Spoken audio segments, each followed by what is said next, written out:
This is the one type of capital that when you work with it, no one can take it away from you. And the question is, can you afford not to be in that room? So this is the thing. If you're not clear on the information about you yourself, how are you ever going to tell anyone else? Here to talk about how to build a personal brand that lasts. It's really special for me to be here today. So let me tell you a little bit about my story. When I was 21, I started my first company. And when I was 25, I started my second company. I was pretty ambitious. When I was 27, I had put both of those companies down, and one had declared bankruptcy. This is not a word that you want to stand very close to, right? But it happens, and I've learned a lot from it. And standing here today, I kind of feel like I'd like to go back and give that very sad, ashamed 27-year-old girl a big hug and tell her that everything will at some point be okay again. And that today she would own 2 new companies, and none of them have gone bankrupt yet. Win, right? A big win. So I'm Mira Thimmayya. I'm here today to talk to you about personal branding. And if you wonder where I come from, because it's actually quite hard to see, many people guess a lot of things, Spanish and all of that, but actually I'm half Indian. My dad was from India and my mom was from Sweden. So here is a mashup of my Indian world and Stockholm where I live, and this is my cat Miso, and my boyfriend Robin is at the end of the room helping us film this thing. It's nice to have a man there, right? So this is my mom and my dad and my little brother Max. That's our family. Yeah, I'm such a big sister. I'm a big sister just in the way that I am, not just to Max, who probably thinks I'm very annoying, but to other people too. Yeah, are you a big sister? I felt like you were like feeling that. So I think that's why I'm here today, because I really love people and I love helping them forward. And I hope that even if everything today doesn't speak to you, you find that 1 or 2 things that you can take with you and make some change forward. So today I run Brand Fixers, which is a company that works with personal and employee branding. So we work with both people, individuals, and companies. And today we're going to talk about how to build a personal brand that feels good to you and that works for you 24/7. Because I think there are a lot of thoughts about what personal branding is, and it might not feel so good when you think about it. So let's just go back to after bankruptcy. What happens then? Like, what do you do? So I was happily employed for 8 years after bankruptcy, and I can tell you, it was really nice having someone else paying my salary and not being responsible for other people's salaries. So I enjoyed that. But at the end of those years, I still had this little itch, like there was something more I wanted. And so I started to work with some companies outside of my job, and I took on way too many jobs at once. And I got this big fancy offer to move to Stockholm from Malmö, where I lived, and be the marketing manager of a company called Snacka Snyggt, which you might know. And I did that, and it was such a dream job, guys. I moved in December of 2019. And you know what happened in March of 2020? So that didn't last long. And at this point, I was living in a new apartment in Stockholm. And I was getting divorced, so I was in the middle of a divorce. These things happen in life. It's like bankruptcy, divorce. Why don't we try everything at once? I'm not going to ask you to raise your hand, but I mean, you know, if you've been there, you know. Yeah, I was licking my wounds, and I lost this job, and my father, the best dad in the world, passed away. 2020 was not my best year. And I don't think it was everyone's best year. But something interesting happened to me then. Because yes, I was sad, it was tough. But I realized that when everything that you think defines you is kind of stripped away, you get the chance to reinvent yourself. And I'm not saying it wasn't tough, but I do think it was a bit of a luxury having this happen because I got the chance to start over. And how many times do we have in life where we're actually kind of forced to just go back to square one? So square one was empty. Didn't really know what it was all about. And I thought, okay, what do I want? I should go apply for jobs. And I did. And I had a few interviews. And I just had this feeling, you know, when you're there, I'm in the wrong room. Like, it does not feel good in my body. Something is wrong. Like, it's a great job, but why don't I want it? And I think it was this lingering feeling that I wasn't done with entrepreneurship. I really still wanted to be my own boss and do my own thing and build something in the world. But who am I to do that when the only 2 trials I've had have been put down? Pretty big failure, really. The good thing then of being on square one is that you have nothing to lose. So I decided to try again. Third time's the charm, they say. And company number 3, I started it when I was 35. That's the company that I am here working with today. I'm not saying it was easy, but it was the right decision for me to try again. In 2020, when I started it, I looked quite young there, right? Something happened. I did not have a website. I didn't know what to call the company. I did not have business cards. I love business cards. Does anyone have those anymore? No. So I didn't know everything I was doing, but I had one client. And this one client I thought I'll give my all for, and then that's how you're a successful entrepreneur. So in 2020, I was working in pajamas, like many of us were. If you weren't, then an applause to you. And I had like 21 meetings a week. I think I counted them. And after a while, I was like, this is what it means to have a company. It's no fun. And it was lonely. Like, I don't know if you remember how COVID was, but I mean, it was this weird time before we knew what it was. And we were sitting at home and we were like, what's a pandemic? How does that work? Why is everyone hoarding toilet paper? I don't know what to do with myself, right? And so that was me, and then 21 meetings. And I just felt so alone in it. And so I started writing. And I wrote on LinkedIn. I don't know why I started with it. It's just one place I could write, and I don't think I really understood what it was either. But I've always been a writer. I love to write, I love to talk, you'll notice. And so I just wanted to get it all out there. And I wrote about entrepreneurship and how I was balancing my time and my life and my frustrations. I wrote about marketing and branding because that's what I was doing. I was a marketing consultant at that point. And the strangest thing started happening. I got these messages from people who wanted to work with me.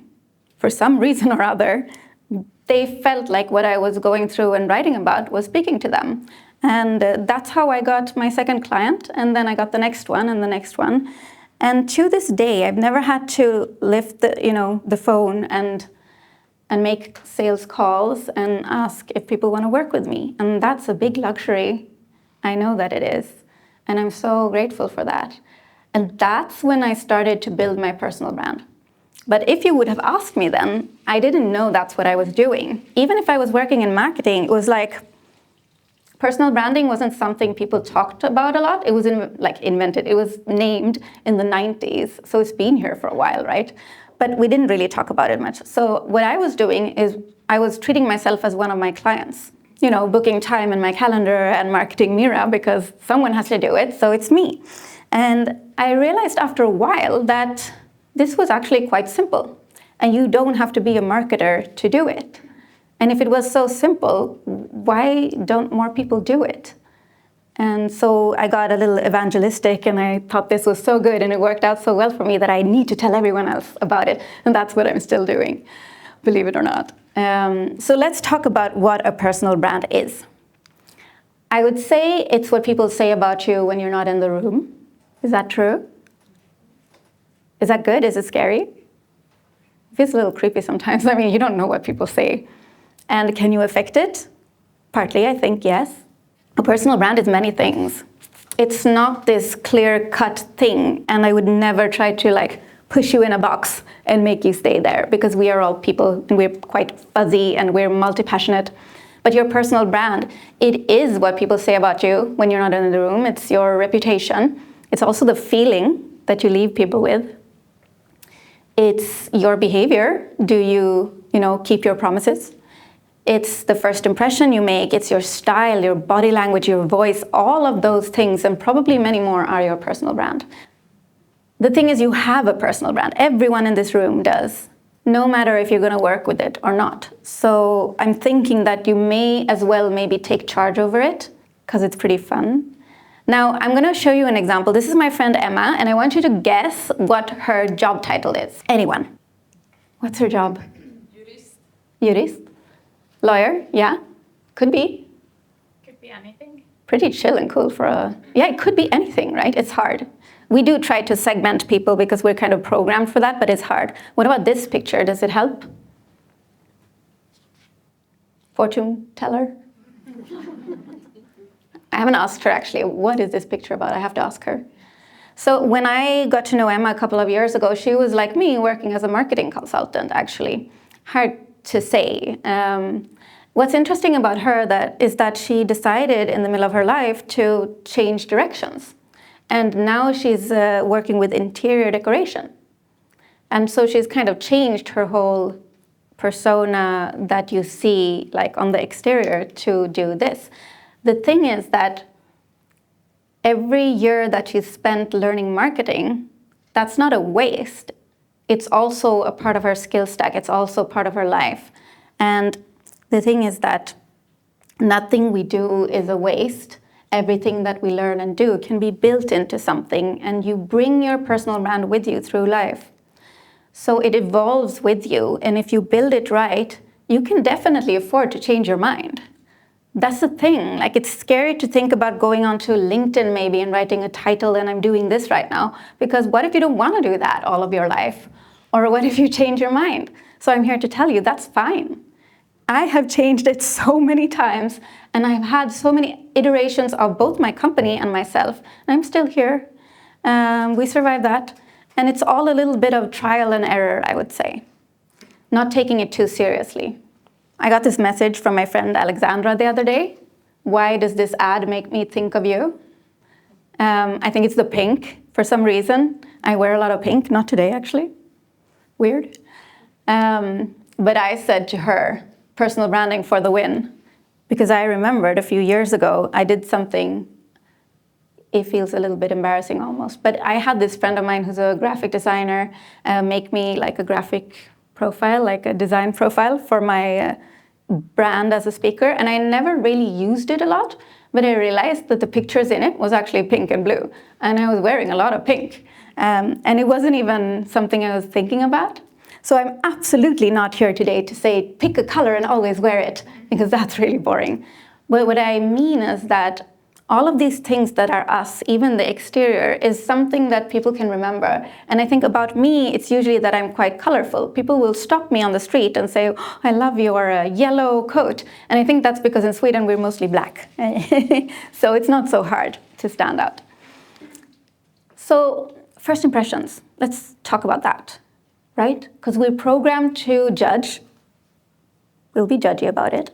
We don't mean anything bad, but as animals, we're programmed to very quickly get a scope and see, who is this creature? Are they dangerous? Do I like them, and can I trust them? And that happens in 7 to 30 seconds from when you meet someone or see someone. They decide, do I trust this person? That's scary, but it's also cool.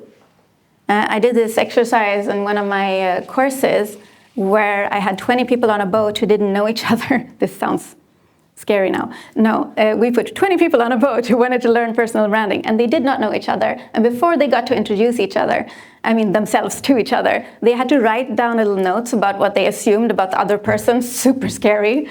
But it was so cool because most of them guessed right. Like, what is this person's hobbies? What do you think they work with? Quite interesting, actually. So I don't really think that you remember the most impressive person in the room. I think you remember the person who makes you feel something, who makes you feel seen or interesting in some way. And therefore, I think it's quite important to ask more questions than you tell. Because, when we meet people, we're usually so, obsessed by thinking about what am I saying next? Is it my turn? What should I do? Are they looking at me? And then I'm like, I'm just going to blurt it out and tell you everything about me. And really, no one else is wondering, they're not judging you that much. And if you talk to them and try to listen to them instead, they will probably get a much better impression from you. So let's talk about imposter syndrome. Do you have it? Yeah.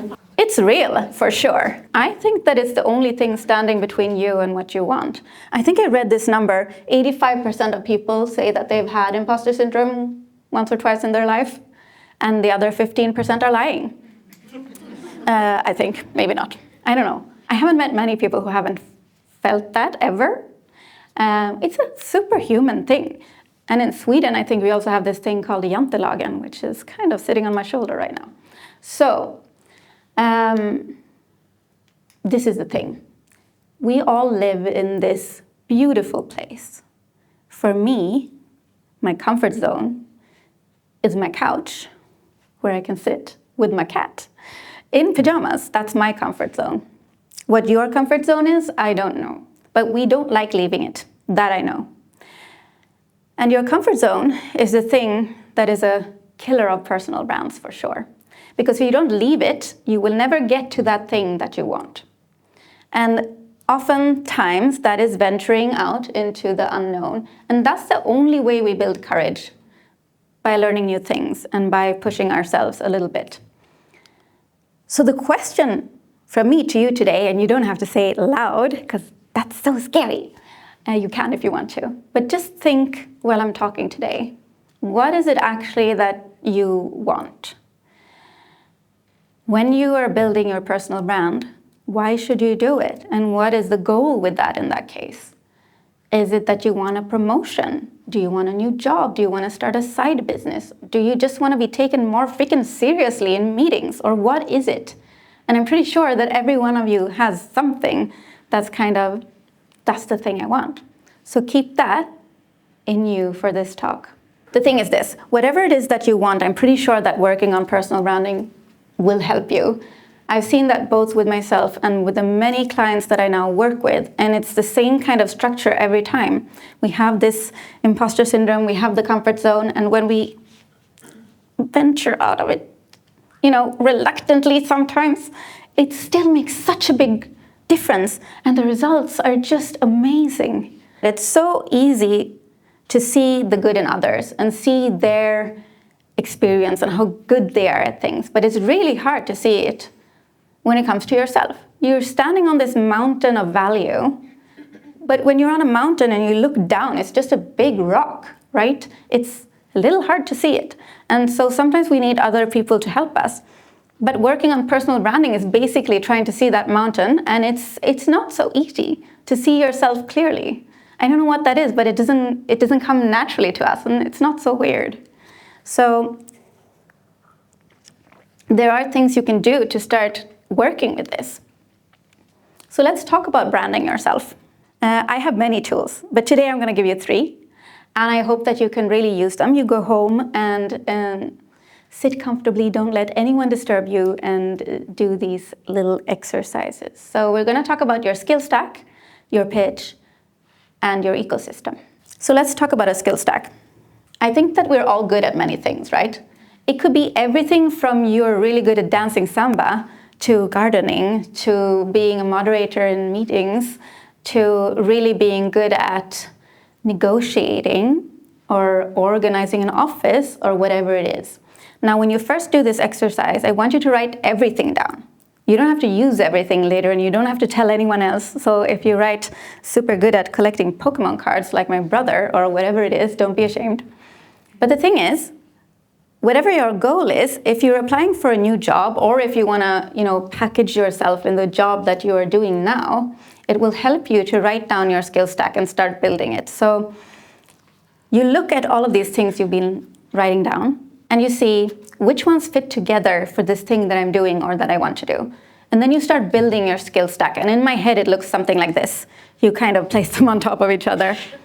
And for me, it's the unique mix of the skills that you have and your experience and your personality that kind of is your personal brand. Because many people will say to me, but I'm not that special. Like, sorry.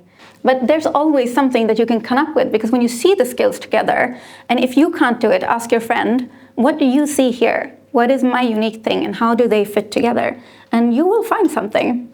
Then let's talk about pitch. I hate that word. Do you like it? I mean, you're allowed to like it even if I said I hate it. For me, it's a scary word. It's like sales. That's scary to me too. I really admire everyone who says they love sales. And then everything we do is sales anyway. So a pitch is just a way to introduce yourself. I think that the important thing to learn is that we usually introduce ourselves just with our name and our title. And a title doesn't always say much. So what if you started with describing your value before you say your name and your title? And I'm going to give you a model that came from a really cool guy called Daniel Priestley. He named it Name, Same, Fame, Aim, Game in some sort of attempt to make it memorable, and I just mixed them all up. Anyway, that's why I wrote them down for you. So name basically is that you just tell people your name and the company you work for. And then same is what you do. And you need to describe this in a way that is understandable to everyone. So if you have a really complex word, don't use it. You just really need to make it something they understand, right? Fame is something that is uniquely you, your value, something you achieved. And aim is whatever your current focus is. Game is the long game. What do you want in the end? Now, I know that it feels weird and you wouldn't say these 5 things to everyone you meet, and I'm not saying you should. But this thing is really good to do when you're sitting there and you have your cup of tea and you're writing down this thing. Because if you write it down, it's easier to see it from afar and think, oh, these are the things, actually. You don't have to tell everyone else, but you do need to write it down for yourself, I think. And then when you use it, you might just use the first 2, and that's fine. And you can also not just use it in person, you can actually use it to write on your profile what it is that you do. So it's a good exercise. And it could look something like this. Last week I spoke to 80 lovely assistants. And so I made this example for them. So if there was an executive assistant called Anna Anderson, good name, she could say this: my name is Anna Anderson and I work as an executive assistant to the CEO. I make sure everything around the leadership team runs smoothly, projects, meetings, decisions. I'm known for staying one step ahead and solving things before they become problems. And right now, I'm starting to take on more strategic responsibility, which is exciting, because long term, I really want to be a natural sparring partner in how the company is run. It's a mouthful, so let's condense it. Hi. I make sure everything around the leadership team at our company runs smoothly, from meetings to decisions, by solving things before they become problems. I'm Anna Anderson, the executive assistant to the CEO. Try it and see, what would you say? If you lead with your value and then your name, they might remember you more. Because it's hard to remember names, right? So this is the thing. If you're not clear on the information about you yourself, how are you ever going to tell anyone else? And that's why we came up with titles, because they're easy to remember, but they're not memorable. So if there isn't clear information about you out there in the world, physically or digitally, people will try to fill in the gaps. If you don't define your personal brand, someone else will, and they will get it. I think they'll get it wrong. So I think it's super important to think about, what is this for you? And that's why you need to build the ecosystem, to carry the pitch, to carry you, to carry the skill stack, something that will work for you 24/7. This is my digital ecosystem. Yours does not have to look like mine, but I want to give you an example. So almost everything today is behind a Google search. We can't really get away from that, right? And so up here, if you Google my name and you press images, you'll see all of these things. And all of those things I put there, or made someone else put there, or asked nicely. And so the facts that are there, that data comes from here, my website, my LinkedIn, podcasts that I've been a guest of, partners that are my speaking agencies, and many more things. That's my ecosystem. Yours doesn't at all have to look like this, but I want you to get the concept. For you, the question is, what is the important place to be for you? Well, is it Google? Is it LinkedIn? Is it in the Teams chat, like internally? Because it can be the internal network where you also need to be seen. At the office, is it through press or partners? Is it the company website if you don't have your own website, which is fine. So think about what is your channel. You don't need to be the most visible, but I do think that you have to be present where it matters and choose like your one source of truth. Because if you don't have one, they will start making stuff up about you, and I'll show you an example. If you Google Mira Thimmayya, different things come up all the time because it's constantly changing, right?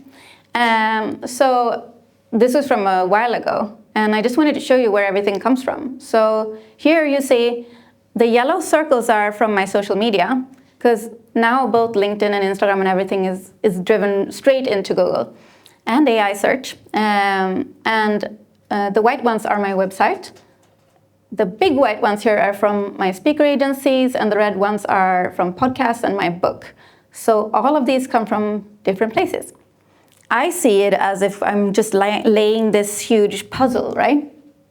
Because it makes it easier for me to think about that way. So all of us have to kind of collect puzzle pieces and start putting this puzzle into the world. And it can be physical and it can be digital, but we cannot ignore that we are living in quite a digital world. So what I'm doing when I'm laying this puzzle is really building what I call trust capital. I see my life as if I have 3 types of capital, actually. There's the financial capital, the money, we like that. Then when I was just starting to be an entrepreneur, I coined the term energy capital because I realized some of my clients take a lot of energy and some take some energy, but they give a lot of energy back. And I started evaluating my life, not just on what people will pay me, but the energy that I give and take. And the last one is trust capital. And it surprises me that we don't learn in school. We don't get to learn this. No one teaches us a class in trust capital because it seems fuzzy, but it's a thing. And this is the one type of capital that when you work with it, no one can take it away from you. That's your personal brand. And when you invest in it, it compounds. So personal branding is a tactic for building and investing in your trust capital. And it's a form of capital that prevents you from starting from zero every time you take on a new challenge. And you will, because we do. And so if you build this sort of base where there is information about you, it'll be easier to take the next step and the next. But capital that's not invested won't get a chance to grow. And so you're thinking, what is this fuzzy analogy? How does she mean that I'm going to invest this thing that she made up? In this case, the investment is building this ecosystem that brings opportunities to you. And so let's talk about LinkedIn. I promise you that I am not going to stand here and tell you you have to post on LinkedIn each day. I get a lot of asks to do talks about LinkedIn, and I don't really do them anymore because when I started and I had a class or a room full of people and I said, how many people hate LinkedIn? 80% of people's hands went up in the air, and I get that. Wait, do you hate LinkedIn? How many of you actually have a LinkedIn profile? And how many of you use it? Okay, good.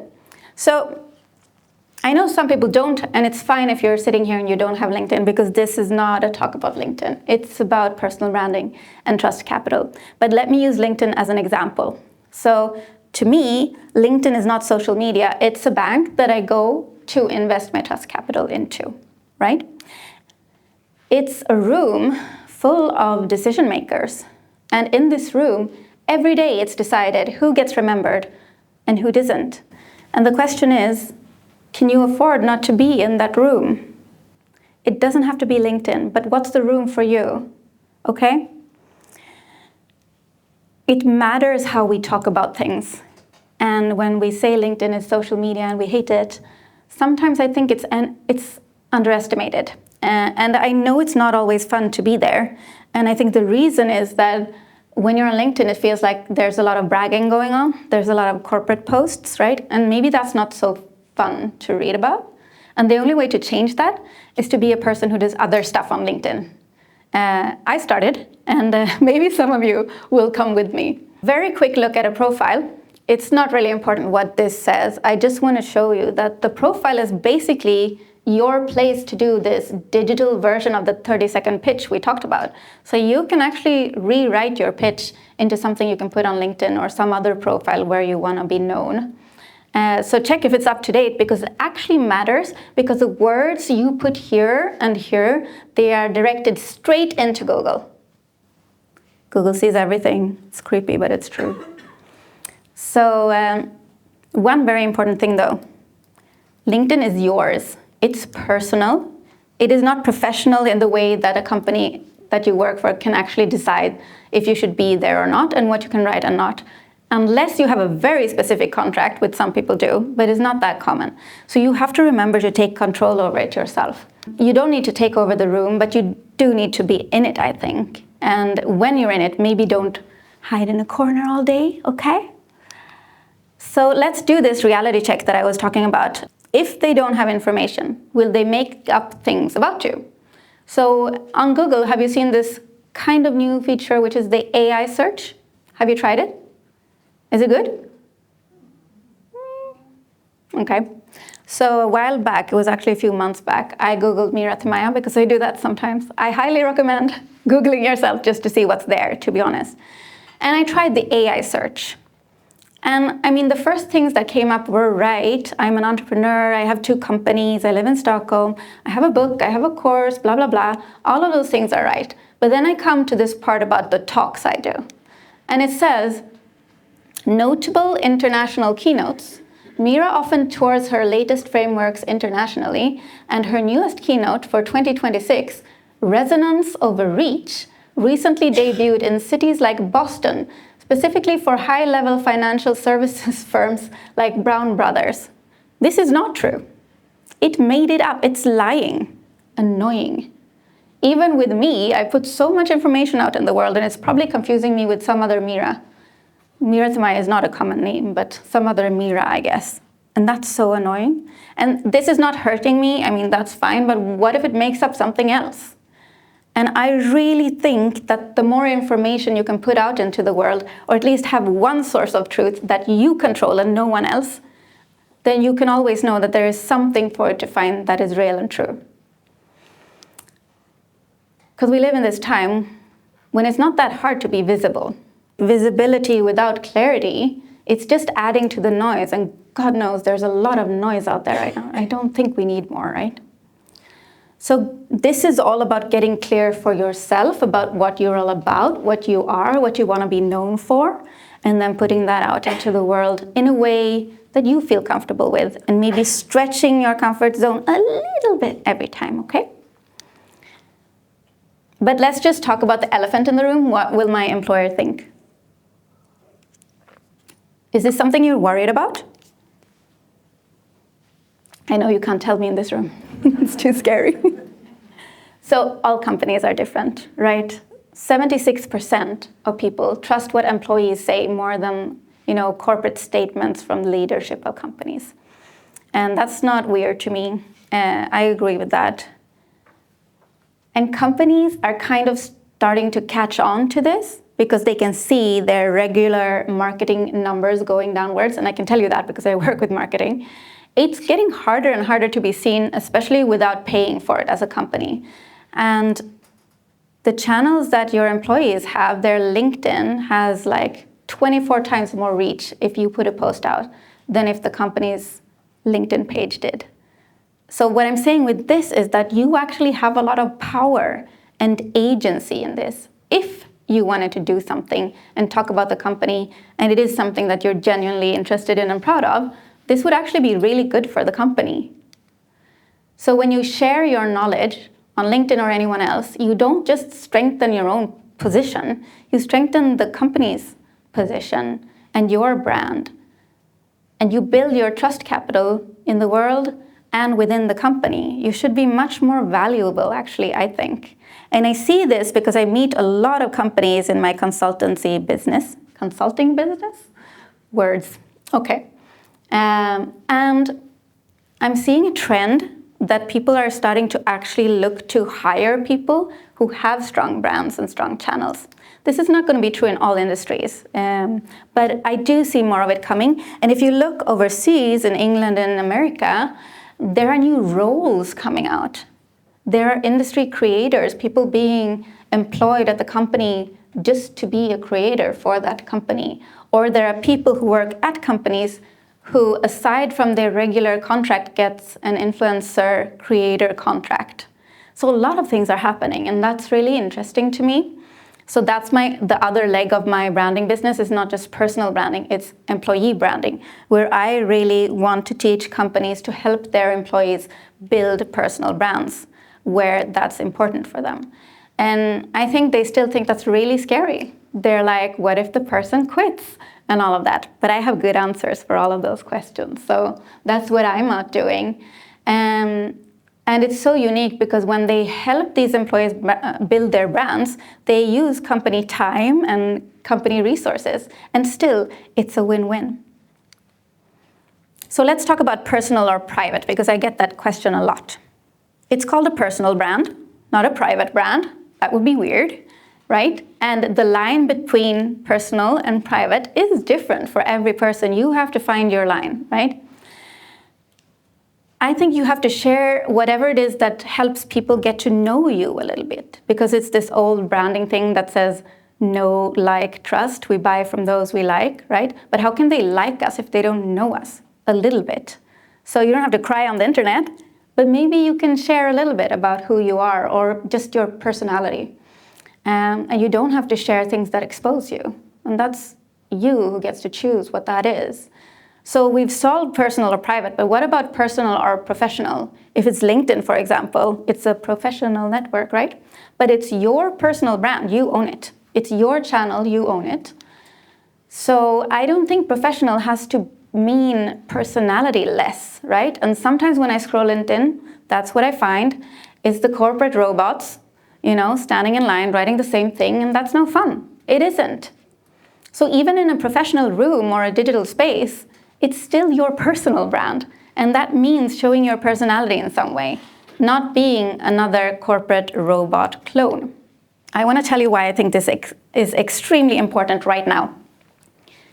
I work with one of my biggest clients is in recruiting, and I can see a change going on there.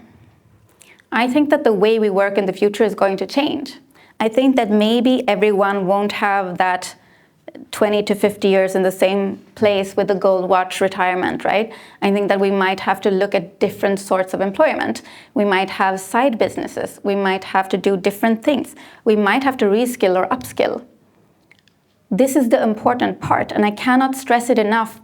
And I don't want to be negative, but no one else is coming to save your career. And it's not like it's on a ledge jumping off. It's not, I get that it doesn't feel like someone needs to save your career right now at this moment. But if you just look what's happening in the world, stuff's going on. And no one else is going to do this for you. It's your job. Your boss, no matter how good he or she is not going to look out for you in the way you could yourself. HR is not going to make sure you get a new job.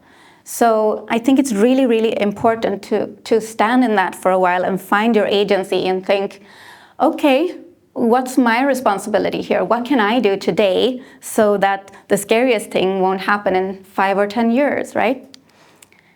According to the World Economic Forum, 83 million jobs are expected to disappear globally between 2023 and 2027. It's 2026 now, and I don't know how that's going for them. But at the same time, they're saying that 69 million new jobs will be created. So that's now, it feels better, right? What you can drive from this, I think, is that things are just changing. Our roles will change. And it's scary, but maybe it's also okay. And the only way to meet change for me is curiosity. Like, I can't do anything else. It's not going to be good if I just walk around being scared. So I have to be proactive and do something about it and try all the new things that are coming out. So whatever it is that you want in your future and wherever this sign is pointing, you may need to learn new things. You may need to be more curious. You may need to reskill or upskill or try a new job or try two or whatever it is. And I think that's gonna apply to most of us. So maybe your job isn't, disappearing. It might not. It might all be fine. But I still think that the way we work and the future of work is looking different to me now than it did 3 years ago, 5 years ago, 10 years ago. And I really think that the one who will get the most opportunities is not always the one who does the most, sadly, because I know we do the most. We women do the most. But the one who makes their value clear. And I don't know if we're good enough at making our value clear. We don't learn this in school, right? But we can do this, and I know that, and it's not as hard as you think. I think we need a new mindset. We need to think during a day when you're checking off your to-do list, it's not just a to-do list. Everything is proof of your value every day. It's not actually that hard to make your value clear. You don't have to be like, I won this prize, look at me. It's not that. But if you can describe what you did, how you were thinking when you did that, and what the result was, that's the value. And if you can do it with a little personality, that's fun. So when you leave here today, open up your computer and create a little folder called My Value Bank, or something else cool that you want to call it, Bank Vault. For me, it's the Yay Mira folder. And in this value bank, you document cases and moments in both images and text that you've been through at work. So, or in life. It could be that you have a side hustle that is really important to you, or you're on the board of some other company. But document what it is that you do. And you can go back in time, or you can start now. And then I want you to screenshot every comment, every message and email you receive when someone has praised you and your work. It does happen sometimes, I think. I started doing this a few years into my own company, and God, does it help me on a rainy day or when someone's really rude to me. I can go back and I can look at this. But it's not just for my emotional self. This is proof, guys. This is proof that I'm good at what I do. And I draw from it when it's time to write a post or pitch an idea or have an interview or negotiate some contract or my salary. So I put these things, I just screenshot social media and I put it on my website. It's not harder than that. So let's recap. Basically, what I'm saying, if you take anything with you today, is that a strong personal brand, it just makes the world easier for you to move through. And I think we all might need that sometimes, right? You're already creating value. I just think you need to practice making it more visible in the physical and the digital space. So takeaways for today: practice the pitch presentation, get clear on how you describe your value and your skill stack. Decide on your digital source of truth, what can you work with, and make sure that there's at least one place where people can find correct information about you, that you have decided what that's going to be. And open your value bank and start collecting proof of what you do as you do it. Again, this is not about being online. It's about how people experience you wherever it is that you are. And our world now is a multidimensional world.